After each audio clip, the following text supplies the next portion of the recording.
Şey diyorsunuz. Onu şu birdeki bahaşı 7,5 deyip turpan. Yani kesin. Adamlar da azarlamayı takın. Hem kirişi ben veriyorum ben tamam. Motosikilde çümmede çüneten adam bırak kesin. Yiberip koysun, sötelse kap kete olsa bize verdi baytık man.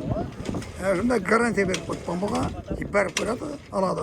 Antindeki Abdullah Eren bulmasın, bunu tevekli salın erketin kereke aktan alır. Yerde körüp böyleler ağıp durgan eken demez, hiç yerinden ma çıkmaydı. Salın koyardı bu ana. Bir salın erketin yırtılgan da. Tevekten. Ondan keyin çampa kereklerge çampalarım var. Oradan kirişip veremez. Endi so'rashlari mumkin bana champa kerak. Champadan sotaveramiz diyorlar.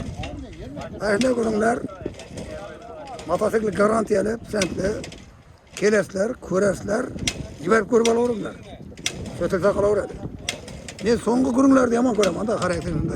Ay bo'lsa aytamiz. O'g'il qaytamiz. Kelgandan keyin endi ay bo'lsa mana qaytib beramiz. Telefon numaralarini aytib Telefon bersangiz. nomerler 99 dan 731 57 10. Adam boyaga deb murojaat etaversinlar. Endi motosikl bir aylanib ko'rsatib Yaqinda bersak. bu ko'rsatib klientlarimi bolalar ham toza qo'yibdi. Ko'rsatmadan isteb bo'lsin.